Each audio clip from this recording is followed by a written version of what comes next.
Ozongi saye pa ya uti. Tokoki kotika eteni na mboka na biso oyo na maboko ya monguna te ata centimetre moko tokotika yango te. Toyokani? Mambo maso naloba nasakola nalimbula quelle que soit la longueur de la nuit le soleil il faut la montagnoso. D'ailleurs faut la caméra parce que matière za makasi lelo. Dans la politique congolaise, oui, il faut avoir des nerfs solides. Dans la politique congolaise, il faut avoir des nerfs solides, mes chers amis. Nous ne sommes pas des militants, nous sommes des combattants avertis. Nous sommes des combattants avertis. Le combat demeure toujours dans nous.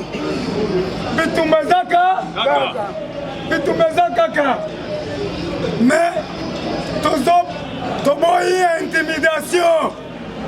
Ngai Gilles Munyere, nazokumisa Félix Antoine. Tshisekedi Tshilombo. Ngai Gilles Munyere, naza ya UDPS. Mena koloba, eloko nini, elekaki, lobby. Avant la loba, merci beaucoup à Félix Antoine Tshisekedi Tshilombo. Oyo, azana Kenya. Depuis lobby azana Kenya. Nairobi, akei, pona kosilisa bitumba yese. Tobetele maboko makasi.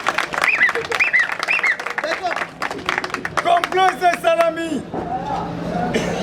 Mes chers amis, nalobi boye. Samedi, nataki marche ya soutenir FARDC. Pendant une semaine, mais comme samedi na Tongo, na annulé marche. Saint-Esprit à Fumukimbang. Saint-Esprit à Jésus-Christ de Nazareth.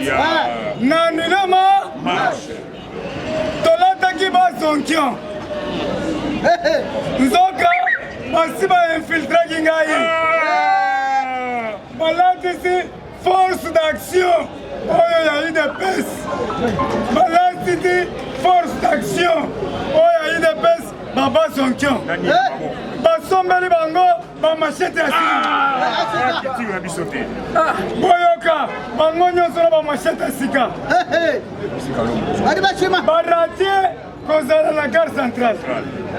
Batie na bandal bolanda bien. Na Yesu lijibu. Eza hotel ya munene na bandal kota commune. Na Yesu lijibu. Na bandi na coordination na ngai. Na yoki babele linga babengi ngai président kotoyo tozokanga ba Rwandais. Yaka. Na lobby désordre na bandal. Ngai député bandalungu nazoyeba te. Nazimutuka na ngai na Yesu nijibu. Très bien. Nakomi na Yesu nijibu. Bolanda. Nakuti première ceinture. Bantouré ndakuwana. Première ceinture la police na major na bango na colonel. Deuxième ceinture, première ceinture, voilà la police a qui deuxième ceinture. Première ceinture, namoni batu nyonso balati baba sonkion. Batu balati baba sonkion na ba machete ya sika. Na ba drapeau ya UDPS na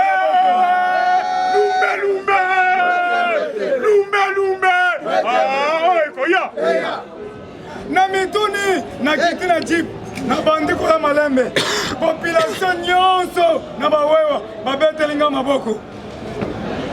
Je me suis approché malembe na tena batu nyonso nga na yebi pasinkoi na yebi équipe na mobimba ya force d'action oyo bazalaka ceinture ya kabu sécurité ya kabu bajene wana bazalaka na moto basantrenaka ba force d'action na commune na tuni bango na tuni pasinkoi yo na drapeau ya UDPS na machette ya sika na maboko.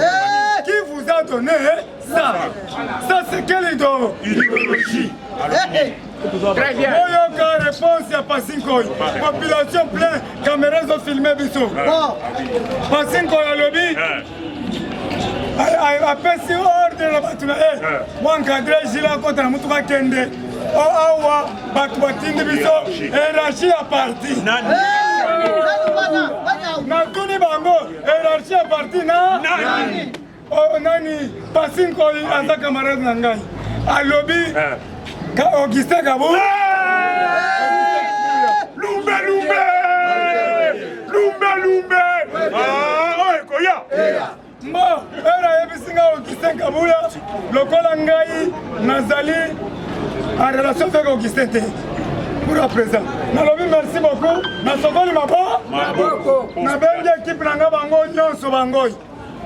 Tokoti na mituka na biso tozangi na JD presse na ngai. Toke na babenga nga pa Peter Kazadi na assemblée provinciale. Tokoti na plénière. Tovandi na biso na plénière.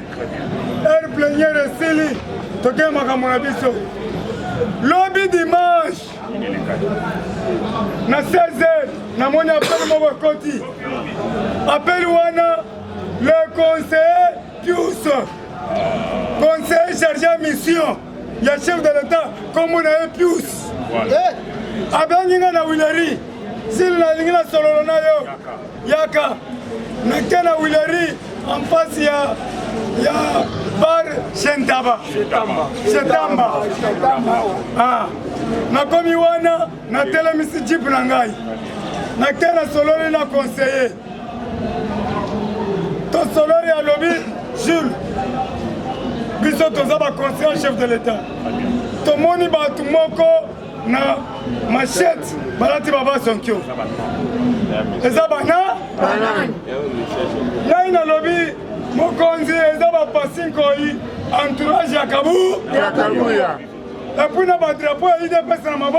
Na tuni bango drapeau na machette elobi nini bayebisi ngai etali yo te yokota na jipe kende oyo eza okisaka bo mutakili biso nga mpe na longwe na kei na explike ye alobi sava biso sécurité interne tolingai toyeba zonga nda avant alobi nazonga ndako opréféré ozala na ndako ou bien ngai nafutela hotel okende kolala nayebisi conseiller Keba.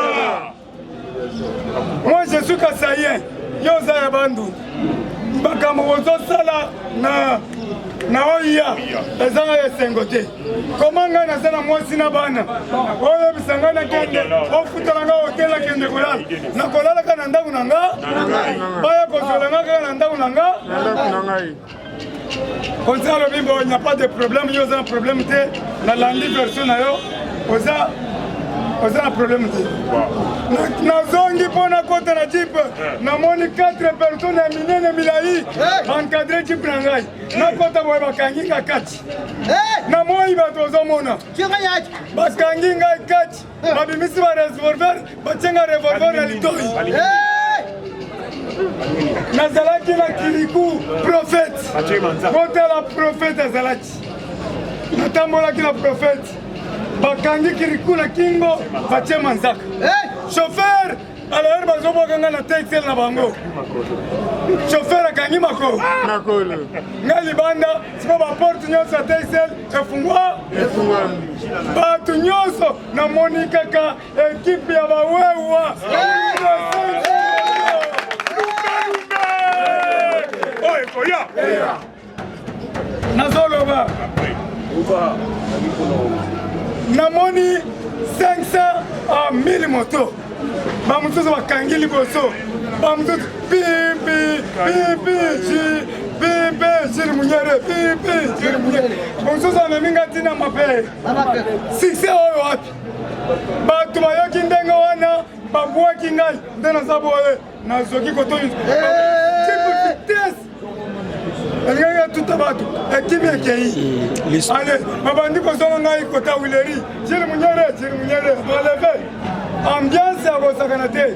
Nango nazo interpeller Augustin Kabuya na Théo mbalo tokosilana yo Théo osalaki déclaration olobi okoleve bakomba na yango tolobi boye koyoka kolanda sikoyo. J'ai été enlevé hier à 17h par des hommes non identifiés. Le samedi, on nous a infiltrés dans le marche. J'ai suspendu la marche à 12h à Bandel. On m'a appelé pour voir la situation qui s'est passée à Naye-sur-Djibou. Nous avons trouvé la force d'action. Force d'action, tu trouves qu'il y a eu des pèses, bateau, sécurité à Kabuya. Tuni Bango, Awana, na IDP na biso, na machette. Bobebisi idéologie IDP. De sécurité d'Augustin Kabuya qui s'appelle Passinkoy. Avec des nouveaux machettes, je l'ai posé la question de savoir qui vous a offert les machettes. Babebisi ngai, yo, batu ba pesi biso eza hiérarchie à parti. Na lobby, ce n'est pas notre genre.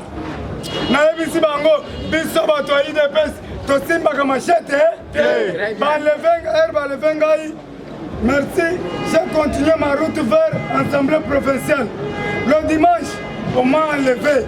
Alors, Tozo Sengana, Maman Marthe Kassalou. Bon. Intervenir dans ma camboy. Maman Denise Nakero, Nasangi intervention, complot et salami.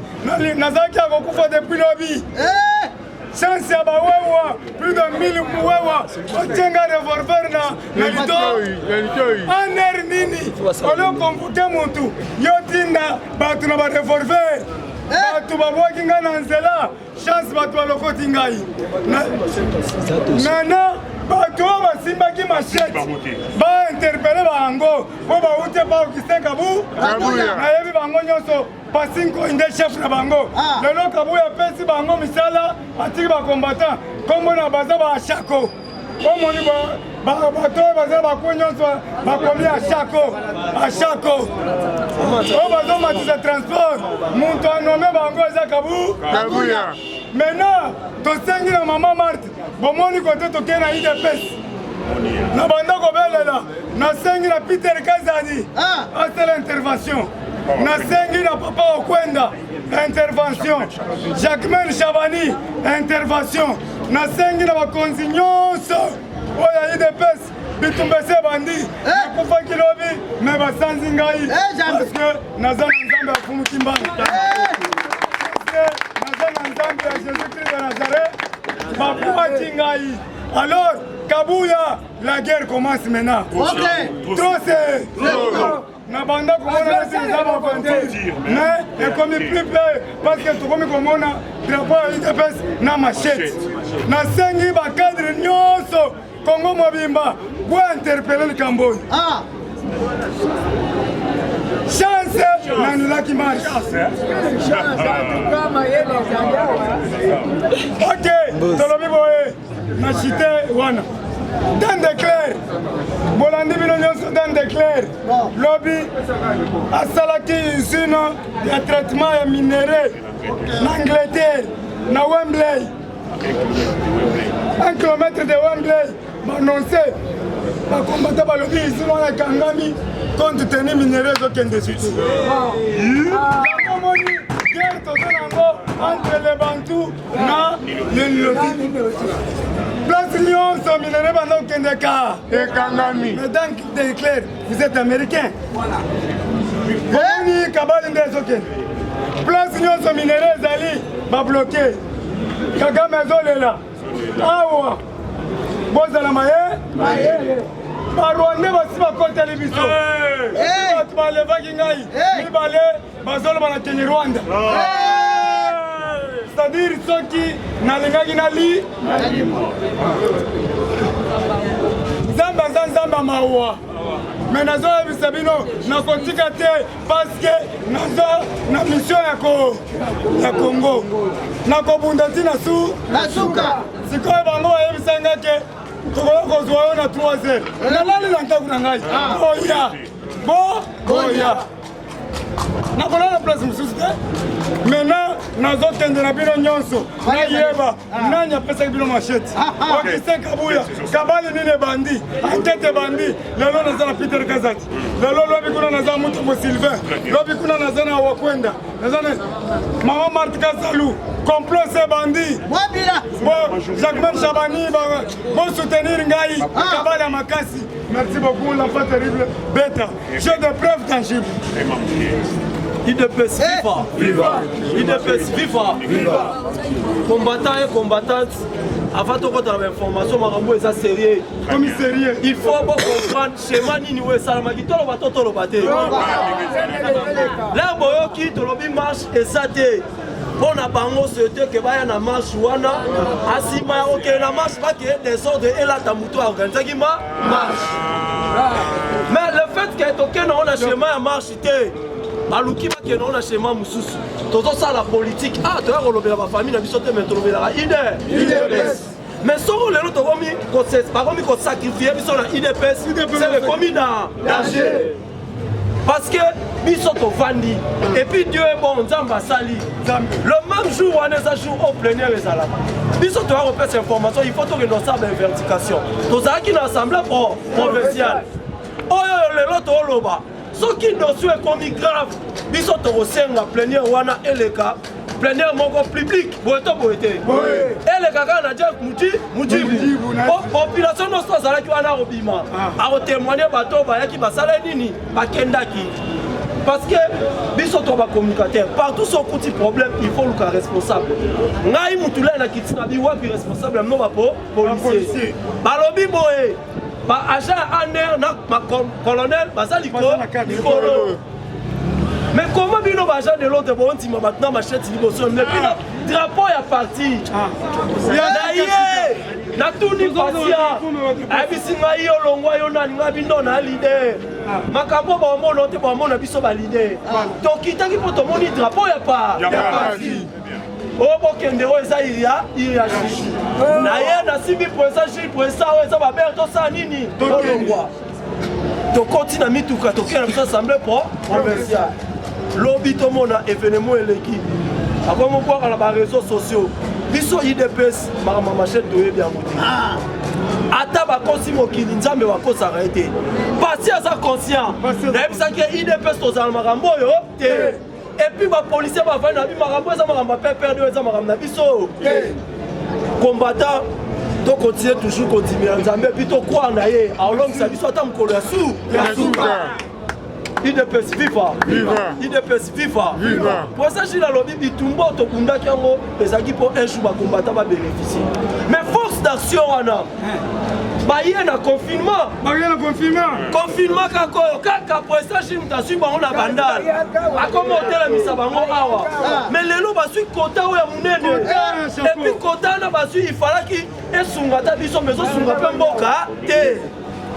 Bango na mutu basala transport et telemi aye pas recevoir aye recevoir là $2 IDPS viva belle là $3 boeto boete baso bomba mon biso to finga ministre transport tongo midi pourquoi mais bato baso mettre transport à chaque IDPS oh biso to bimisa ba on a mis sur bato lelo ba gagner ba suivre mon solo ba comment on s'est fait là IDPS viva combattant pesa biso IDPS viva tozonga na ba information mais biso toza ko mettre garde na batu nyonso o bali batele me la parlement de Boussa fort IDPS ezali parti état d'esprit na IDPS to melisa batu libele te makambu ya hotel me la autorité ya parti so ça na ba parti lo ko perdre ba bengani mais IDPS tel mesa parti état d'esprit ya état de droit so o modelo ko ne simbité ya ka dénoncer yango boye to boye Koloba la secrétaire général, oui,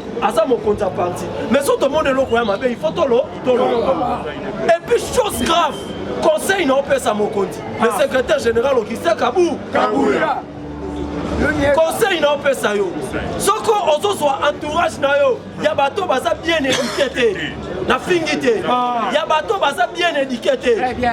Par contre, mais là on peut petit style na katia au continent yo. Parce que bateau tout ça va on peut mais ça bateau ba finga yo. Il est viva.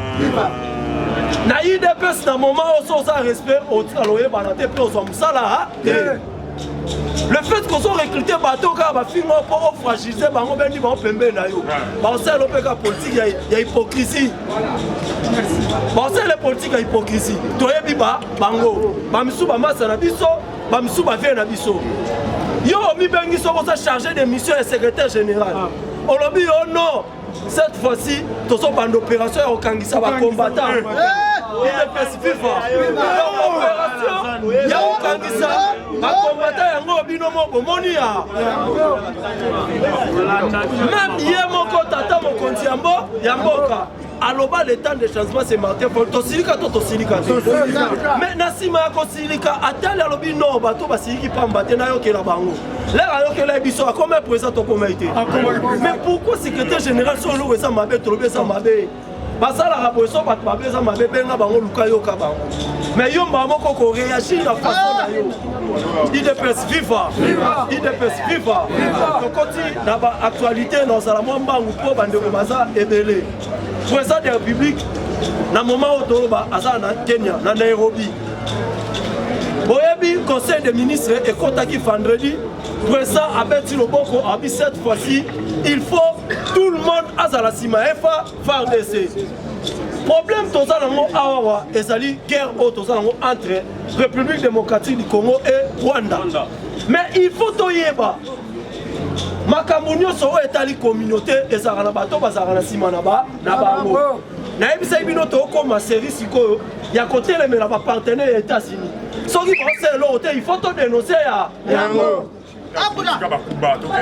na moment oyo tozoloba Rwanda na nsima na ye ezali ba-anglais tomoni badepeshaki premier ministre na bango ayaki awa mpo banégocier les États-Unis d'Amérique peut azaka na makambo ya Est mais l'air aye ko comprendre que non il faut RDC evanda kimia pour na intérêt na ye alongola batu na nyo mais à tout le problème ezali na deux volets premier volet sur le plan communautaire international deuxième volet ezali na niveau ya région ya Grand Lac soki tolongo troisième volet eza la kati ya République démocratique du Congo lelo ko babengi infiltration na kati ancien ya République démocratique du Congo eza likambo ya lelo te banda na tango ya époque ya Mobutu boyeto boyete mais comment boni bozwa ber nyonso bolati yango mwana mboka Félix Antoine Tshisekedi le batangaka kombo ya bisengemani Tshisekedi bato ebele bayebaka ye IDPS viva le batangaka ba Vital Kamerhe Tshisekedi bato ebele bayebaka bango